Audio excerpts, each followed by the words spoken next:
L'une des meilleures équipes d'Europe, l'adversaire à battre, l'équipe que tout le monde voudra éviter.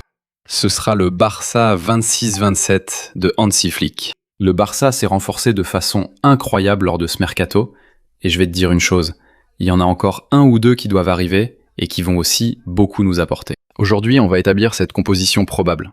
À quoi ressemblerait-il aujourd'hui avec les rumeurs et les transferts confirmés? C'est une merveille, c'est de la folie.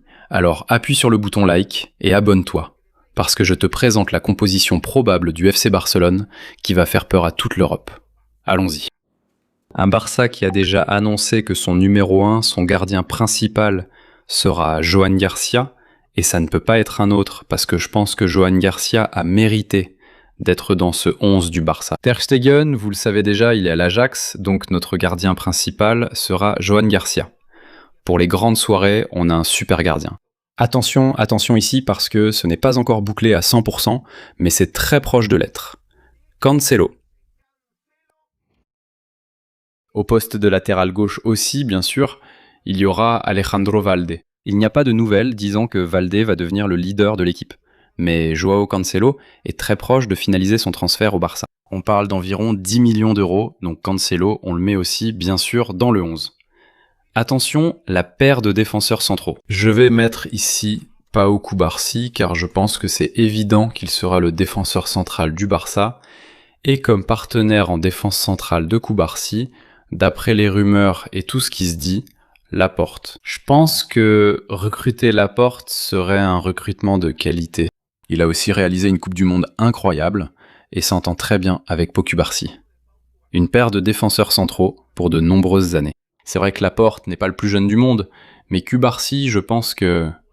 Je te dis une chose, je crois qu'il n'y a pas de joueur en ce moment meilleur, ou plutôt avec plus de potentiel que Pau Cubarsí, à seulement 19 ans. C'est incroyable. J'adore cette défense, mais attends, parce que au poste de latéral droit, c'est pas encore confirmé, mais il y a déjà des rumeurs selon lesquelles le Barça s'active pour le recruter. Attention, parce que c'est pas Jules Koundé, d'ailleurs, Koundé pourrait quitter le Barça. Je te dis une chose, Pedro Porro. Quel latéral le Barça a en ligne de mire? Voici la défense. Je te dis une chose, je pense que cette défense est imbattable en ce moment. Avec Cancelo à gauche, Pedro Porro à droite, la paire de centraux Laporte avec Cubarsí, et bien sûr, au but, Joan Garcia. Laissez-moi en commentaire ce que vous en pensez, si ça vous plairait ou non. D'ailleurs, bien sûr, il y a aussi la possibilité qu'Alejandro Valde soit là aussi. Il y a Valde, pour l'instant, attention, il y a aussi Jules Koundé, c'est très clair, il y a aussi Eric Garcia. Je pense que nous avons une équipe très compétitive. D'accord ? Eric Garcia va jouer aussi, vous savez qu'il joue souvent beaucoup de minutes. Donc quand il ne sera pas là, c'est-à-dire si Laporte n'est finalement pas recruté, ce sera Eric Garcia qui sera là. Il y aura aussi le bon Gérard Martin. Vous savez déjà que c'est un défenseur central fiable pour le Barça. Et je pense que Gérard a répondu à toutes les attentes qu'on avait envers lui. Surtout de la part de Flick, qui est celui qui lui fait le plus confiance. C'est fou. Bon, on termine ici avec la défense, où on passe au milieu de terrain, où tout va se jouer. Abonne-toi. Abonne-toi tout de suite. Mets un like et abonne-toi, parce que ce qui arrive ici, on n'est pas prêt. D'un côté, il y a Pedri. Pedri donne le cap. Pedri est le cerveau de ce Barça. Pedri est à la barre d'une équipe qui vise tout dès maintenant. Je peux déjà vous l'assurer. Et une fois de plus, Pedri, je pense que ça doit être le joueur à battre. Le joueur qui impose le tempo, qui dicte le rythme du jeu. Celui qui fait jouer ce Barça, ça va être quelque chose d'incroyable. Je te le dis. Il ne sera pas seul au milieu de terrain. Attention à ça. Il y aura Rodri. Le joueur de City va signer au Barça et il va apporter un plus incroyable au milieu de terrain. Il me semble que c'est déjà fait. Il n'y a pas de meilleur milieu de terrain que Pedri et Rodri, j'en suis sûr. Mais en plus, si on ajoute Fermin ici, il serait comme un meneur de jeu derrière l'attaquant. Fermin, Pedri et Rodri. Regarde. Ça va se concrétiser. C'est pas une utopie. C'est pas impossible. Et ça va devenir réalité. Je te le dis. Si ce milieu n'est pas le meilleur du monde, dites-moi dans les commentaires lequel est meilleur. C'est impossible. Vous ne ferez jamais mieux, ni ne l'améliorerez. Mais évidemment, ça s'arrête pas là, parce que tu vois Pedri, tu vois Fermin, tu vois Rodri, et tu te dis mon Dieu, c'est de la folie. Comme je le dis, c'est impossible de faire mieux. Mais si tu descends un peu plus bas, bien sûr, tu vas avoir Dani Olmo, c'est-à-dire des joueurs qui vont permettre au Barça d'avoir plusieurs variantes, non?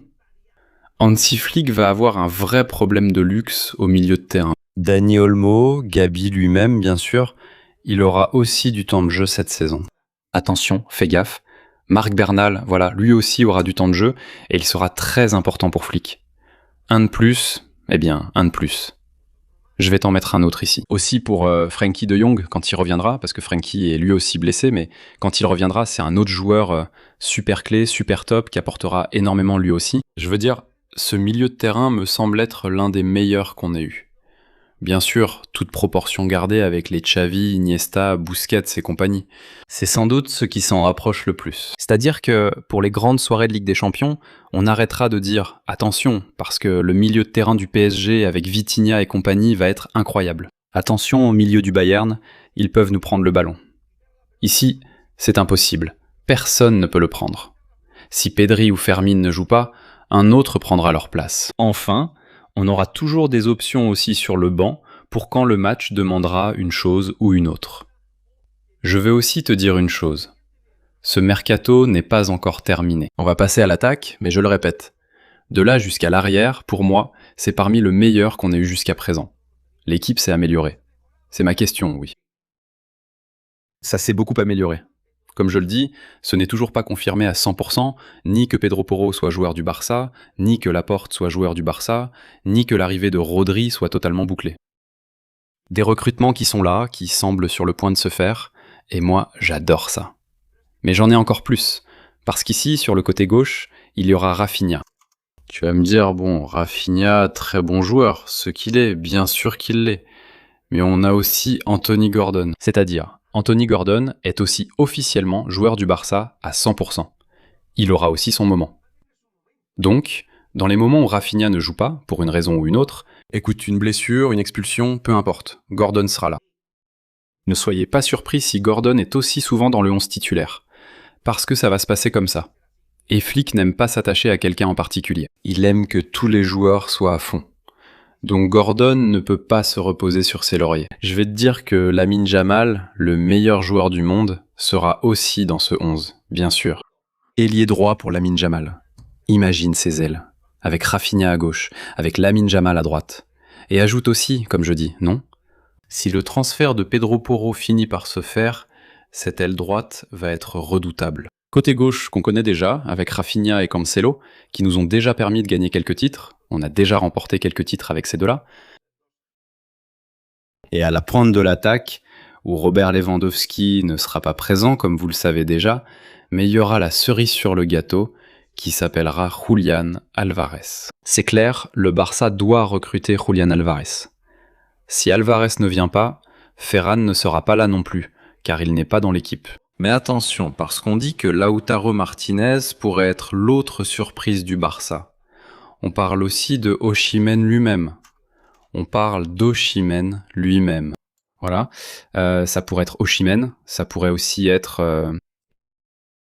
Voilà, Aslani, le joueur qui joue actuellement en Bundesliga. Et je vais te dire une chose. Peu importe qui viendra, ce sera incroyable. J'ai confiance en ceux qui viendront. Mais ce 11-là, pour un soir de Ligue des Champions, quart, demi ou finale, qui pourrait avoir peur? Qui pourrait avoir peur avec ce 11 de folie, les gars? Franchement, c'est incroyable. Mets un like, abonne-toi, qu'est-ce que t'en penses? Dis-le-moi en commentaire, quelle équipe de rêve? Le Barça fait-il peur à l'Europe? Moi, je dis oui.